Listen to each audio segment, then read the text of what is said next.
ऊना के हरोली विधानसभा क्षेत्र के तहत सीमांत गांव बाथू और बाथड़ी में रविवार भारी बारिश के चलते आए फ्लैश फ्लड में उद्योग जगत को हुए सैकड़ों करोड़ के नुकसान का जायजा लेने के लिए सांसद अनुराग ठाकुर वीरवार को घटना स्थल पर पहुंचे। इस मौके पर एसडीएम राजीव ठाकुर और भाजपा नेता राम कुमार भी मौजूद रहे। आपको बता दें कि औद्योगिक क्षेत्र में आए इस फ्लैश फ्लड के चलते कई उद्योग पूरी तरह से तबाह हो गए, जबकि इसी हादसे में एक पेट्रोल पंप भी फ्लैश अवे हो गया है। हालांकि हादसे के दौरान 18 से 4 साल तक की 3 बालिकाओं की भी बाढ़ के पानी में बहने के चलते मौत हो गई। सांसद अनुराग ठाकुर ने कहा कि इस नुकसान को लेकर उन्होंने स्थानीय लोगों और उद्योगपतियों से बातचीत भी की है। इस बाढ़ के चलते सैकड़ों करोड़ रुपए की संपत्ति पानी में बह गई है। उन्होंने कहा कि अधिकारियों को जल्द ही नुकसान का आकलन करते हुए रिपोर्ट प्रेषित करने के निर्देश जारी किए गए हैं, ताकि प्रभावितों को जल्द से जल्द मदद उपलब्ध करवाई जा सके। देखिए, कारण ढूंढने का काम सरकारी तंत्र का होना चाहिए और सरकार को इसकी गहराई में जाना चाहिए कि क्या कारण है जिसके कारण करोड़ों रुपए का नुकसान इंडस्ट्री का हुआ, जान माल का नुकसान हुआ। और ये तो बचाव इसलिए है कि थोड़ा दिन के समय लोगों को पानी दिखा, रात के समय होता तो ना जाने कितने और की मौत हो जाती, कितना बड़ा और नुकसान हो जाता। लेकिन अभी भी करोड़ों रुपए का नुकसान केवल एक क्षेत्र में हुआ है। लेकिन अगर आप 7 लगता क्षेत्र को देखेंगे, जो बिल्कुल 7 लगती खड्ड है, अब उसमें जिस तरह से माइनिंग की परिस्थितियां हैं, कहीं ना कहीं उस और इशारा करता है कि इसके कारण इंडस्ट्री का बड़ा नुकसान हो रहा है, जो माइनिंग के कारण। क्या सरकार और सरकारी तंत्र सोया हुआ है?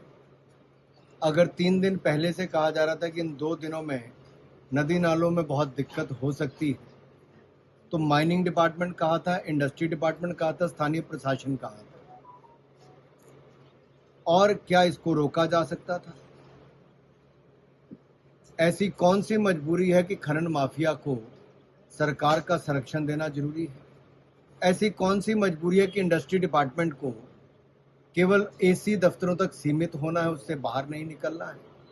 ऐसी कौन सी मजबूरी है कि स्थानीय प्रशासन अगर इंडस्ट्री को बढ़ावा तो नहीं दे पाया, लेकिन जो है उसको बचाने का काम तो करे? आखिरकार जिन्होंने अपने करोड़ों रुपए के निवेश इस राज्य में किए हैं, स्थानीय लोगों को रोजगार दिए हैं, उन इंडस्ट्री वालों का क्या कसूर है हिमाचल प्रदेश में आने पर? ये श्रद्धेय अटल बिहारी वाजपेयी जी की देन है और प्रेम कुमार धूमल जी की, जिन्होंने औद्योगिक पैकेज यहाँ पर लेकर आए, इंडस्ट्री यहाँ पर लगी। अब हमारा सबका प्रयास होना चाहिए कि इंडस्ट्री फले फूले, ना कि बंद हो। ये चैनलाइजेशन करने के लिए सैकड़ों करोड़ रुपए हमने केंद्र सरकार से दिलाए। एक और चैनलाइजेशन के लिए हम सैकड़ों करोड़ खर्च करवाते हैं, दूसरी ओर सैकड़ों करोड़ रुपए का माफिया खनन में लग जाता है। आखिरकार कब जागेगी सरकार? और मेरा अनुरोध सरकार से यह है कि जो स्थानीय इंडस्ट्री का नुकसान हुआ है उसकी भरपाई जल्द से जल्द हो, और जो इंश्योरेंस कंपनीज हैं वो भी इसका मुआयना जल्द करके अपनी प्रक्रिया को पूरी करें, ताकि इनकी वर्किंग कैपिटल में कोई नुकसान ना हो।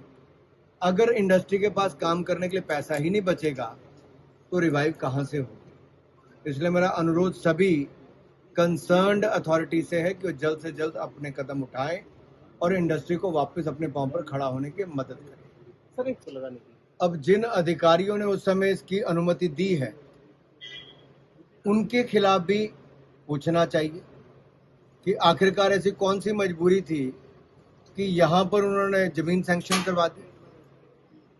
और अगर आपने की है तो आपके पास जो आपका पैसा इंडस्ट्री से आप इकट्ठा करते हो, वो पैसा उसके बाद कहाँ खर्च हुआ?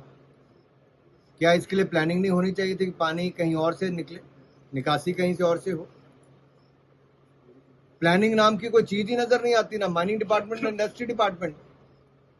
और इसके लिए अगर सरकार नहीं जागेगी तो भविष्य में न जाने कितने करोड़ का और नुकसान और कितने जानों का नुकसान हो। पंजाब केसरी टीवी के लिए ऊना से अमित शर्मा की रिपोर्ट।